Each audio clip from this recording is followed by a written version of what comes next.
অনেক দূরে দূরে ছিল। তো একজন লোক 8,500 প্লাস মাইনাস এতগুলো লোকের জন্য এতগুলো টিচারের কাছে কি যেতে পারে? তখন তো এরকম যানবাহন, মোবাইল ফোন, আধুনিক কোনো যন্ত্র আবিষ্কার হয়নি। তাহলে এই শিক্ষা নেওয়ার জন্য শিক্ষকের কাছে যেতে হবে। আর এক একটা শিক্ষকের বাড়ি যদি হয় 10 কিলো, 50 কিলো, 100 কিলো দূরে, যোগাযোগ ব্যবস্থা নাই, পায়ে হেঁটে যেতে হবে কিংবা উঠে ঘোড়ার পিঠে চড়ে যেতে হবে। এরকম জটিল কঠিন পরিবেশে এটার ব্যাপারে আপনাদেরকে একটু সচেতন হওয়ার জন্য বললাম যে বুখারী নামক যে ব্যক্তি আছেন তার জীবনীটা একটু পড়বেন, তাহলে বুঝতে পারবেন যে এখানে কিছু ভেজাল আছে।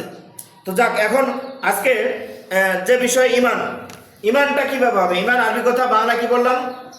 বিশ্বাস করা, আস্থা অর্জন করা, আস্থা রাখা কার প্রতি? ক্রিয়েটর, সৃষ্টিকর্তা আল্লাহর উপরে। আল্লাহ কোরআনের যতগুলো বিষয়কে বিশ্বাস করতে বলেছেন প্রত্যেকটা বিষয়কে বিশ্বাস করতে হবে 100%। কোনো সন্দেহের অবকাশ যেন না থাকে, কোনো অবকাশ রাখার কোনো সুযোগই নেই। আল্লাহ কোরআনে বারবার বলেছেন, সূরা বাকারার শুরুতে বলা আছে লা রাইবা ফিহে। কোরআনের মধ্যে কি নাই? সন্দেহ নাই, সন্দেহ মুক্ত কিতাব। তো আমরা আল্লাহ যখন গ্যারান্টি দিলেন যে কোরআন হলো সন্দেহ মুক্ত কিতাব, তাহলে সেই সন্দেহ মুক্ত কিতাব বাদ দিয়ে আমরা কি সন্দেহ যুক্ত কিতাব পড়বো? না। তো ঘটনা তো উল্টো হয়ে গেছে আমাদের সমাজে। আমরা তো কোরআন আগে পড়ছি না, আগে তো কোরআন পড়তে হবে, তারপরে হাদিস পড়তে হবে। তাহলে বুঝতে পারবো যে কোরআনের সাথে কোন কোন হাদিস মেলে আর কোন কোন হাদিস মেলে না। আগে যদি হাদিস পড়ি তাহলে মাথা তো ভুলগুলো দিয়ে ভর্তি থাকবে, কোরআন দিবেন আর ঢুকবে না, জায়গা নেই, স্পেস নাই কোরআন ঢোকানোর জন্য। তো যাক, তাহলে ইমানের বিষয় কয়টা জানলাম? 5টা। এই 5টা বিষয়ের মধ্যে কোনো একটা বিষয়কে যদি আমরা অবিশ্বাস করি, আল্লাহ বলেছেন সে একদম দলিল হয়ে গেছে, পথভ্রষ্ট, ভুল কাজ করতে করতে, ভুল পথে চলতে চলতে একেবারে এমন জায়গায় চলে গেছে যেখান থেকে আমাদের এই জীবনে আর ব্যাক করার কোনো সুযোগ নাই। দলিল সূরা নিসা আয়াত 136। আবার বলছি, আল্লাহ বলেছেন ওমাইয়াকফুর বিল্লাহি ওয়া মালাইকাতিহি ওয়া কুতুবিহি ওয়া রুসুলিহি ওয়াল ইয়াউমিল আখিরি ফাকাদ দাল্লা দালালাম বাঈদা। যে ব্যক্তি আল্লাহকে, সকল ফেরেশতাকে, সকল আসমানি কিতাবকে, সকল রাসূলকে এবং পরকালকে অবিশ্বাস করে, ফাকাদ দাল্লা দালালাম বাঈদা, অবশ্যই সে, তাহলে অবশ্যই সে ভুল পথে অনেক দূরে চলে গেছে। কার কথা? আল্লাহর কথা। তাহলে আমাদেরকে আমলের পূর্বে কি ঠিক করতে হবে? ঈমান। আর ঈমানের মধ্যে আমরা কি কি পেলাম? 5টা। 5টার মধ্যে আল্লাহকে আমরা সহজে বিশ্বাস করি, পরকালকে বিশ্বাস করি, ফেরেশতাদেরকে বিশ্বাস করি, বিশ্বাস করি না 2টা বিষয়ে। নবী রাসূলদের বিশ্বাস করতে হবে, পূর্বের আসমানি কিতাব যতগুলো কিতাব নাযিল হয়েছে সবগুলোকে বিশ্বাস। জি, আসমানি কিতাবগুলোকে আমরা বিশ্বাস করতে রাজি নই।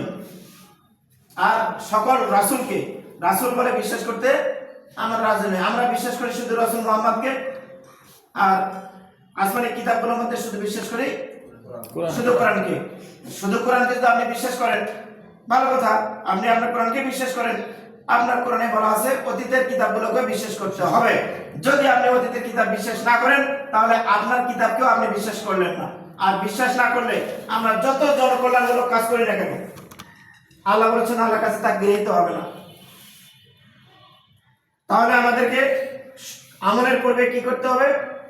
বিশ্বাস করতে হবে, ঈমান ঠিক করতে হবে। আর ঈমান ঠিক রাখার জন্য ইলম লাগবে। ঈমান আরবি কথা, এটাকে ঠিক রাখার জন্য তো ঈমান লাগবে, ইলম লাগবে।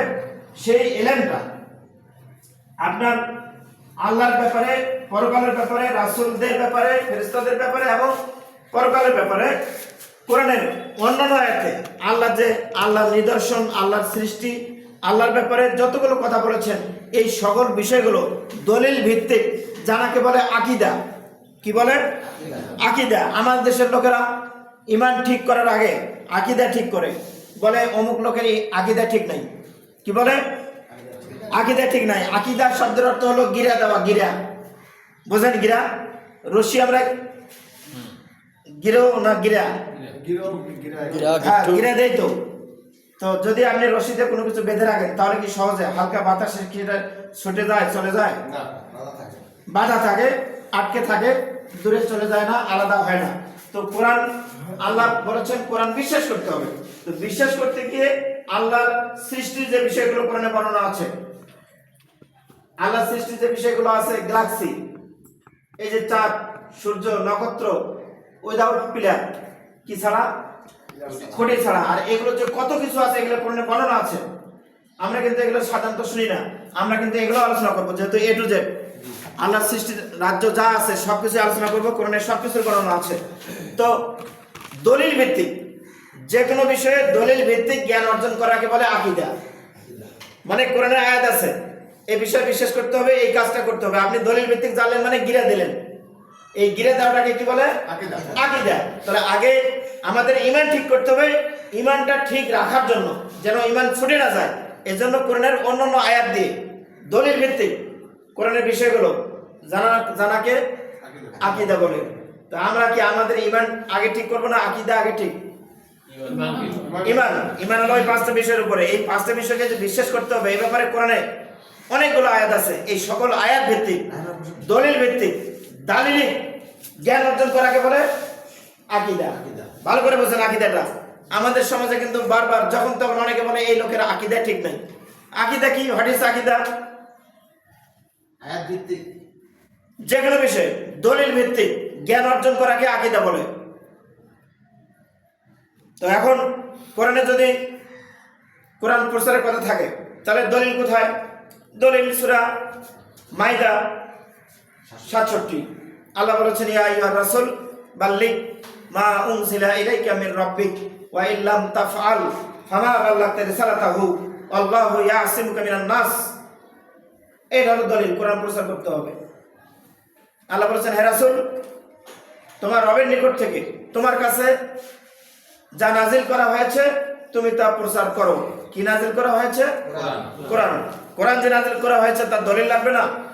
এই দলিল ভিত্তিক জানলেন মানে আপনার আকীদা হলো। কি দলিল? সূরা ইনসানের 23 নম্বর আয়াতে আল্লাহ বলেছেন ইন্না নাহনু নাযালনা আলাইকাল কোরআনা তানজিলা। হে মুহাম্মদ আমি তোমার কাছে ক্রমান্বয়ে ধীরে ধীরে কোরআন নামক একটি কিতাব নাজিল করেছি। কে নাজিল করেছেন? আল্লাহ। কার কাছে? রাসূল মুহাম্মাদের কাছে। কয়টি কিতাব? একটি কিতাব। তার নাম কি? আমাদের মাথায় তো এইটা ইনস্টল হচ্ছে না, অ্যাড হচ্ছে না, ইন হচ্ছে না। ইন করতে হবে, তো অ্যাড করতে হবে। আমাদের মাথায় কিন্তু ঢুকানো আছে অনেকগুলো কিতাব আমাদের রাসূলের কাছে আল্লাহ নাজিল করেছেন। রং। আমাদের রাসূলের কাছে আল্লাহ কয়টি কিতাব নাজিল করেছেন? একটি কিতাব। তার নাম কি? কোরআন। তার দলিল প্রমাণটা কি? সূরা ইনসান 23 নম্বর। এই যে আপনি দলিল ভিত্তিক জানলেন, এই দলিল ভিত্তিক জানাটাকে বলে আকীদা। আমরা সলিমুদ্দিনের কাছে শুনি, কলিমুদ্দিনের কাছে শুনি, যারা সুর বিক্রেতা আছে তাদের সুরে হাবুডুবু খাই। কোরআনের দলিল দেখ আর না দেখ ওইখানে হাবুডুবু খেতে খেতে পানি নাকে মুখে দিয়ে একেবারে ডুবে মারা যাচ্ছে আর মনে করছি মৃত্যুর আগে জান্নাত। মরার আগে কি জান্নাত? মৃত্যুর আগে জান্নাত পাওয়া সম্ভব না। তা আমাদের দেশের লোকেরা এরকম, কোরআন জানবে না, কোরআন বুঝবে না, কোরআন শুনবে না, কোরআন মানবে না।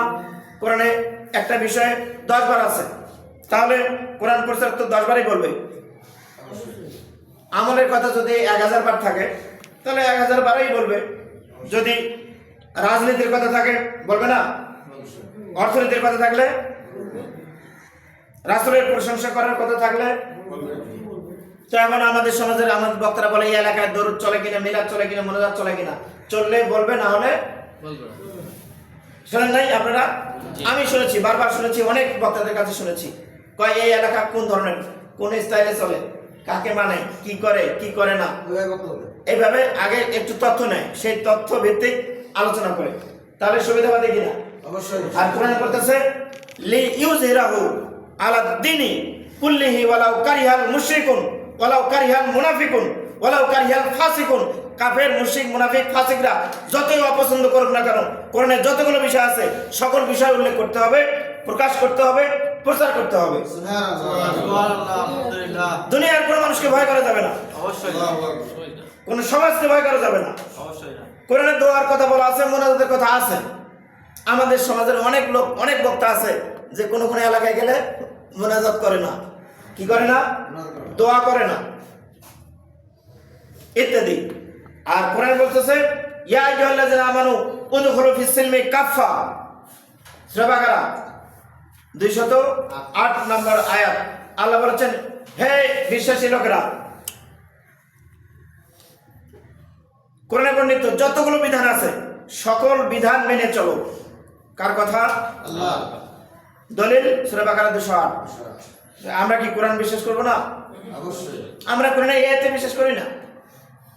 উদখুলু ফিস সিলমি কাফা, কাফা মানে কমপ্লিটলি, পরিপূর্ণ, ফুললি। যা আছে কোরআনে যতগুলো আছে সব, কোন ব্যক্তিকে, কোন সমাজকে, কোন দেশকে, দশকে রাজি খুশি করার জন্য কোরআন প্রচার করা যাবে না।